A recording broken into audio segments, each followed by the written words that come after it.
Tov. B'sha'a tova u'mutzlachat. On commence un nouveau shiur, un nouveau livre.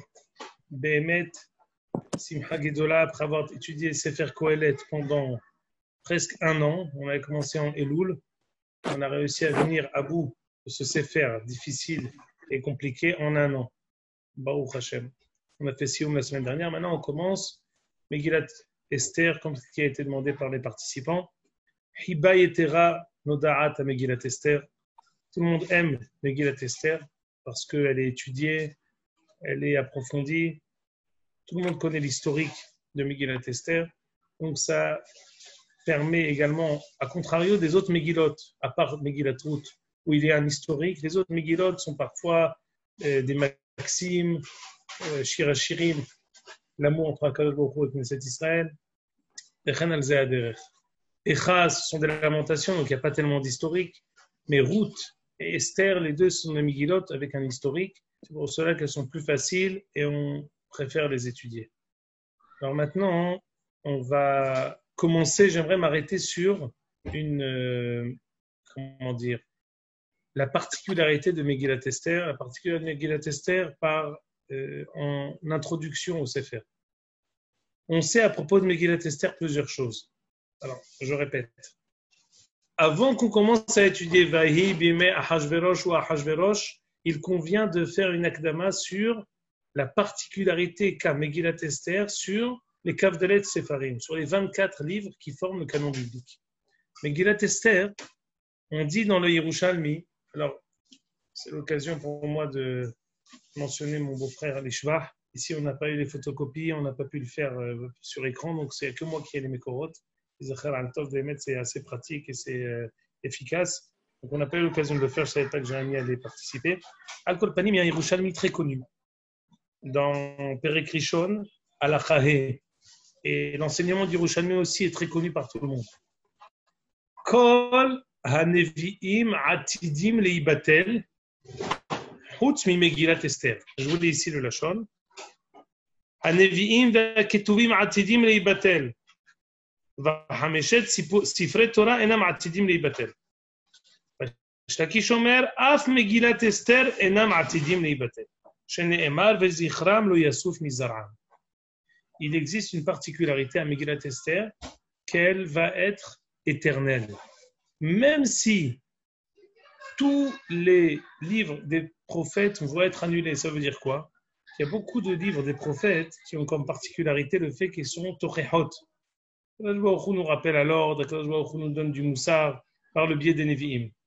Mais Megillat Esther, elle a une... Shalom Aleichem, Monsieur Nakash, Beruchim Abayim. Megillat Esther, elle a une particularité qu'elle est au-dessus du temps. Sur elle, on a dit Vezichram lo yasuf mizar'am. Le souvenir, la portée de Megillat Esther, jamais ne sera terminé. Le souvenir sera éternel de cette Megillah. Mais il faut comprendre qu'est-ce qu'elle a comme particularité Megillat Esther sur les autres livres.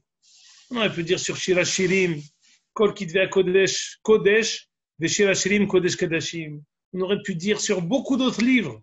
C'est pas maintenant, on peut dire sur Ishaïa, on va bientôt passer à Shiv'a de Nehamata, avec Nahamu Ammi, et toutes les prophéties que Akadosh Baruch Hu nous promet les Atid là-bas. Mais en Megillat Esther, a priori, non seulement elle sera plus d'actualité, les Atid Lavo, parce que c'est un historique qui est passé.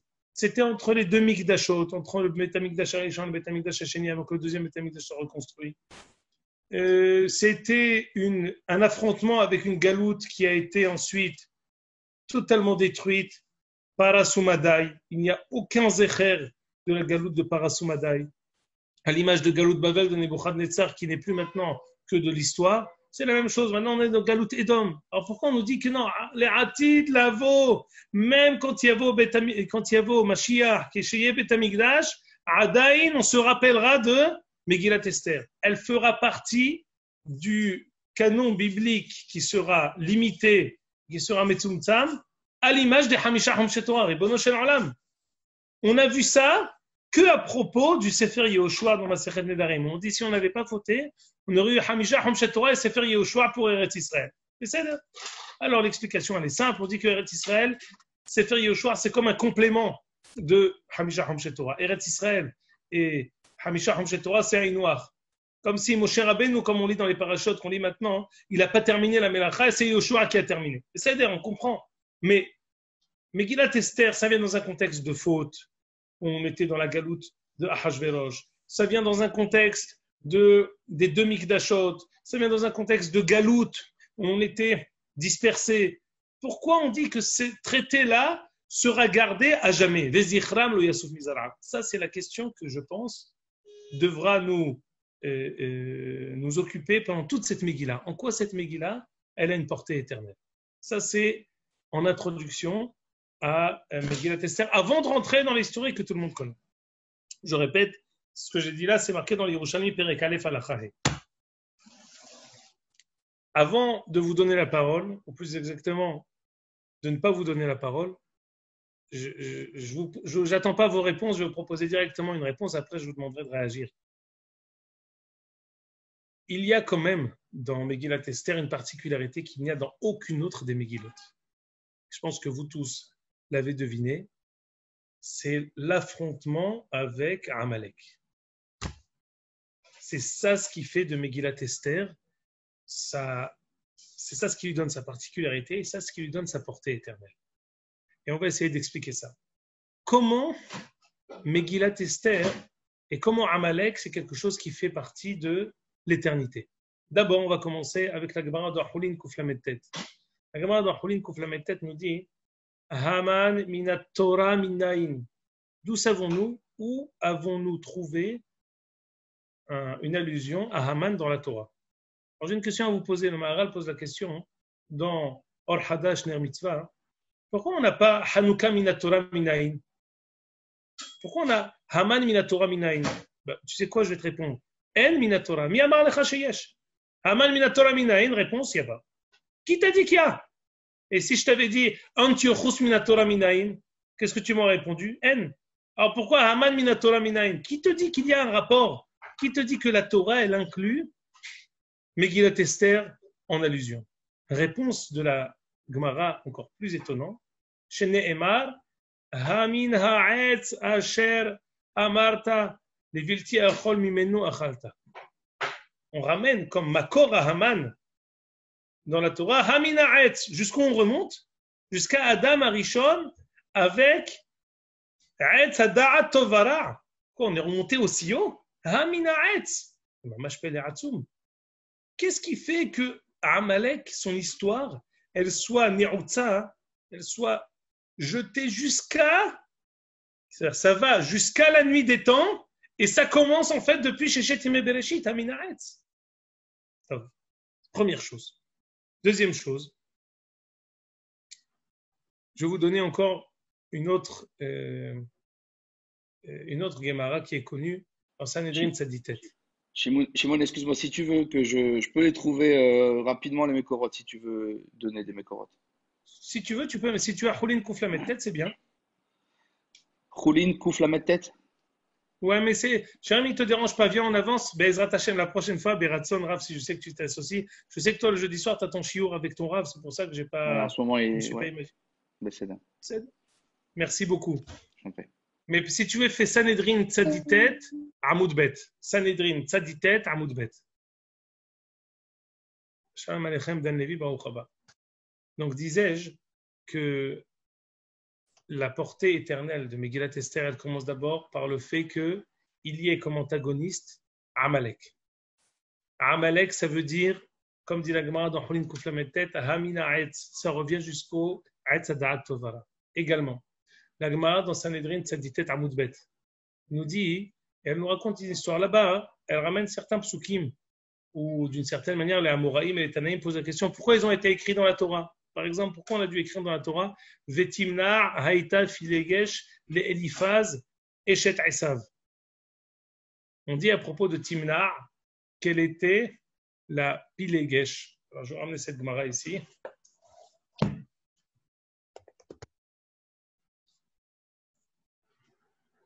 Jérémy. Alors, si tu comptes les lignes, c'est à partir du. Descends un peu, Jérémy, pardon. Voilà. Exactement. Regarde la deuxième ligne après le premier virage. De atan alamihat.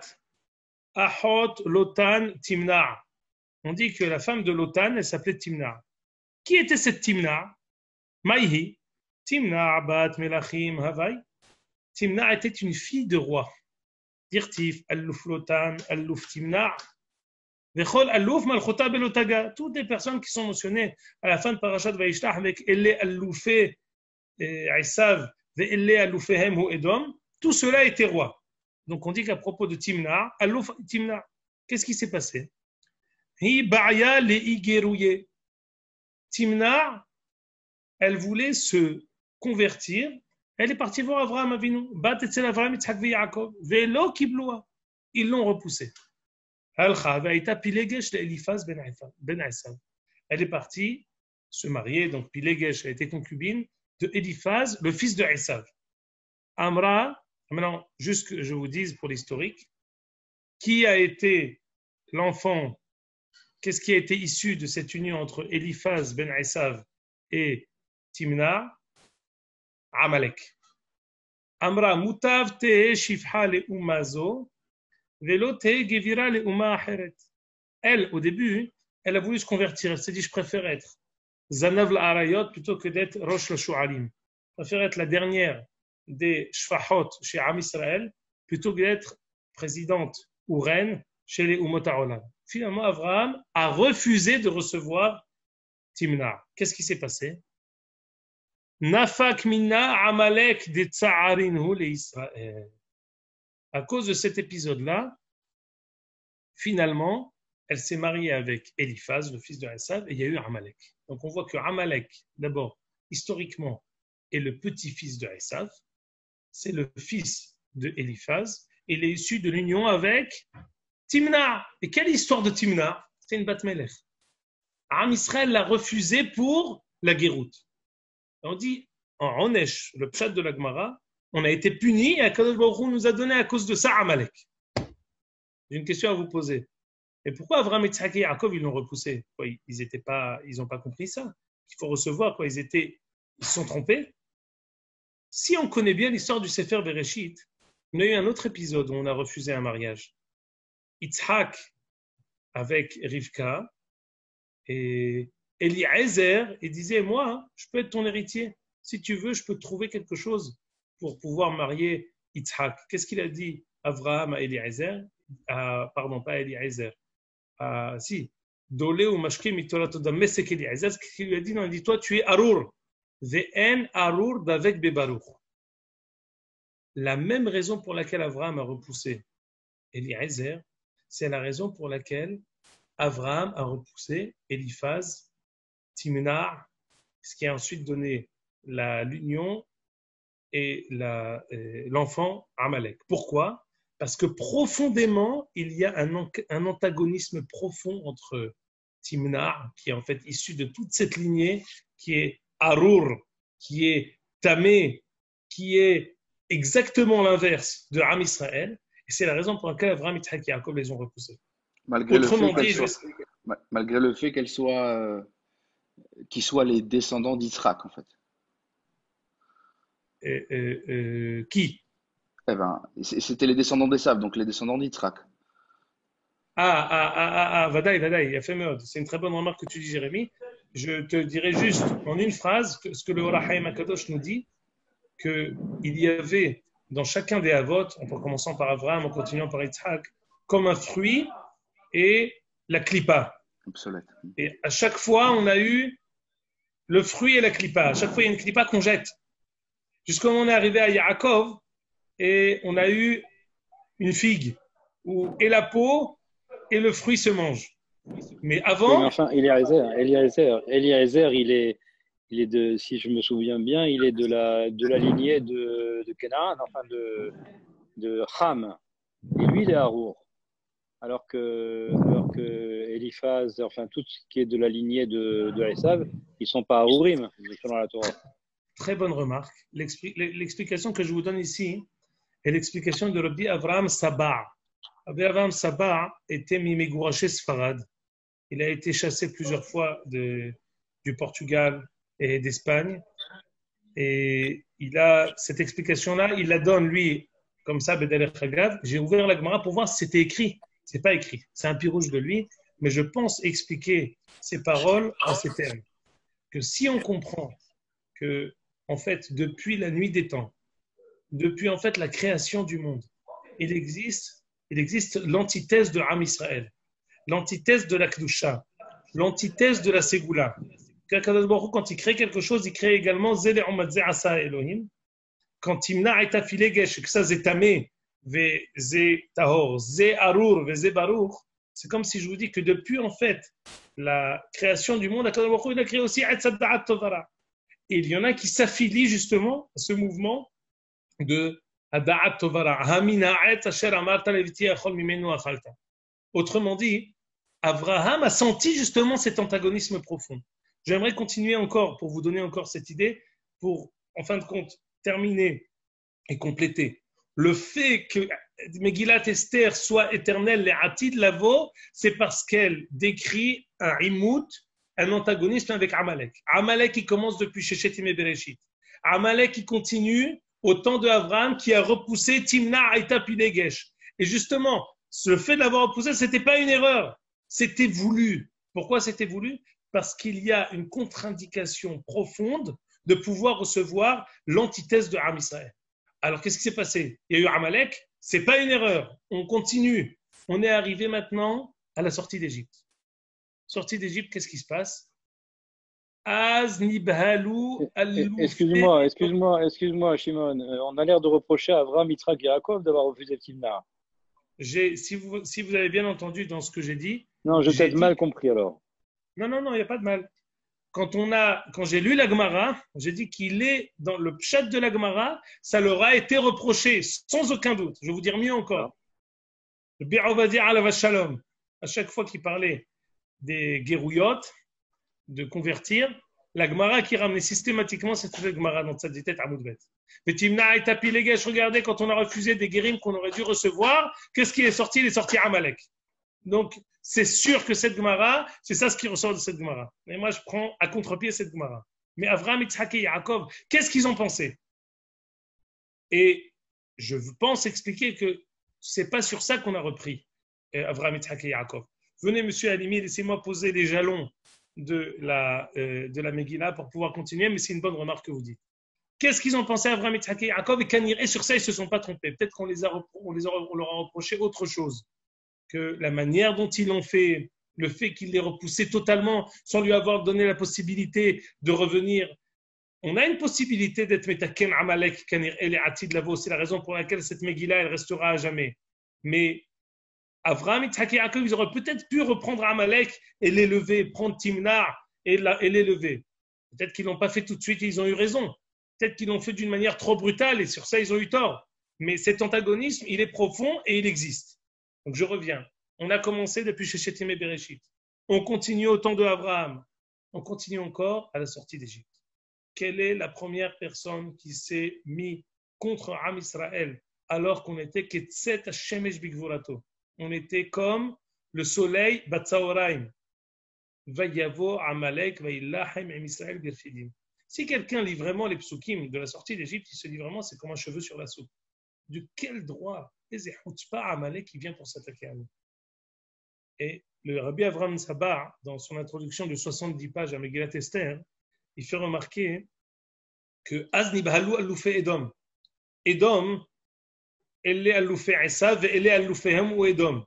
L'un des descendants de Esav, Edom, Esav, dans ce cadre-là, ils sont affiliés à la même chose.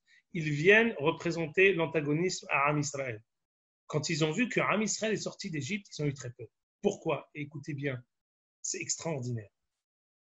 Lorsque Am Israël, par le biais de Yaakov Avinu, a pris les brachot à Yitzhak, je vais le dire dans le terme d'Egoïm, a volé les brachot de Esav et s'est accaparé et approprié les brachot qui auraient dû arriver à Esav, qu'est-ce qu'ils se sont dit les Umot HaOlam? Ils se sont dit, tout ce qui leur arrive maintenant, qu'ils aillent en Égypte, qu'ils soient asservis pendant 400 ans, qu'ils soient maintenant narvanades, c'est une punition parce qu'ils ont piqué les brachot à notre aïeul Esav. Et ils étaient persuadés qu'on n'a fait que payer un acte de vol qu'on a fait et le vol ancestral des brachot qu'on a pris de Yitzhak. Qu'est-ce qui s'est passé quand on est sorti d'Égypte? Be'otot u'moftim, bi'at hazaka, u'bizro'a netouya. Az nibhalu al-lufe Edom. Ils se sont dit non. C'était pas qu'on était puni par Akadosh Baruch Hu. Finalement, il y avait peut-être une autre explication au Shi'abud Mitzrayim. Ils ont eu peur. Ils se sont dit finalement que les brachot que Yaakov a pris de Yitzhak, elles lui revenaient. La preuve, c'est que maintenant, Am Israël sort. Bi'at hazaka, u'bizro'a netouya. Qu'est-ce qu'ils ont fait? Amalek s'est dit, je vais faire un auto-suicide. Va y avoir Amalek, va y lachem et Israël. Il s'est dit, si c'est comme ça, alors je vais essayer de réparer cette injustice. Je vais m'attaquer à lui. Cet antagonisme profond. Quand on dit dans Parashat Balak, Reshit goyim Amalek ve'acharito ade oved, Rashi dit, Reshit goyim Amalek, harishon shenilham be'Israël. Baruch haba, monsieur l'ami. Ça veut dire quoi? Ça veut dire quoi, Reshit Goïm Amalek? Le premier qui s'est attaqué à Am Israël. Encore une fois, on voit que de même que Am Israël, on a lu dans la Haftara il y a 2 semaines, Am Israël était Reshit Tevuato et les prémices de la récolte de la Kadosh Baruch Hu. Amalek est la prémisse de toutes les Umot HaOlam. C'est l'antagonisme profond à Am Israël. Reshit Goïm Amalek. Donc on est allé chez Shetemé Bereshit. On a continué au temps de Abraham. On enchaîne ensuite avec sortie d'Égypte et va y avoir Amalek. Maintenant, j'aimerais vous dire, quand Amalek apparaît la première fois dans la Torah, qu'est-ce qu'il est écrit? Ketov Zot Zikaron Basefer. Dit la Gemara et le Yerushalmi, Gemara Megillah et Yerushalmi, Ketov Zot Zikaron Basefer, Zo Megillat Esther. Parce que Akadosh Baruch Hu a dit, Oima Moshe Yoshua, après on dit écrit. Depuis quand Akadosh Baruch Hu, avant de s'adresser à Moshe, il dit écrit dans le livre? Quoi, chaque paracha est marqué écrit dans le livre? Il n'y a jamais marqué. Non. Tu devras codifier notre imout, notre bagarre, notre guerre avec Amalek. C'est Megillat Esther. La raison pour laquelle Hamisha Hamshet Torah resteront et Megillat Esther, parce qu'elle est incluse dans les Hamisha Hamshet Torah. Comment ça se termine? Midor, dor. On dit Kimaho emhe et zecher Amalek mitahat hashamayim. Non. Ça, c'est celui de Kitetse. Après, on dit va y avoir Amalek. Kiyad al-Kessia milchama l'Hashem ba'Amalek midor dor. Merci, monsieur Sadroun. Tevorach. Kiyad al-Kessia. Milchama l'Adonai ba'Amalek midor dor. Quoi? Déjà à la sortie d'Égypte, midor dor, Akadosh Baruch Hu, il a placé le grappin pour Amalek à l'éternité, midor dor. Dit le Midrash Tanhuma. Midoro shel Yehoshua ad ledoro shel Shmuel, ou midoro shel Shmuel ad ledoro shel Mordechai, ou midoro shel Mordechai ad ledoro shel Mashiach. Extraordinaire. Amalek, ça commence depuis Moshe et Yehoshua et ça termine jusqu'à Dorosh el Mashiach. Il n'est pas question ici d'une querelle sporadique qui s'est passée au temps de Mordechai et Esther. Non! Ce qui s'est passé au temps de Mordechai et Esther, ce n'est que le reflet, ce n'est que l'écho d'un mouvement qui commence depuis Sheshet Yemei Bereshit. C'est quelque chose, c'est le Tipoul Bara, c'est la Sougia du Ra' Ba'olam. La Sougia du Tov et Ra. Hada'at Tov Vara, ça commence depuis Sheshet Yemei Bereshit et ça se terminera dans Bisman Melech HaMashiach.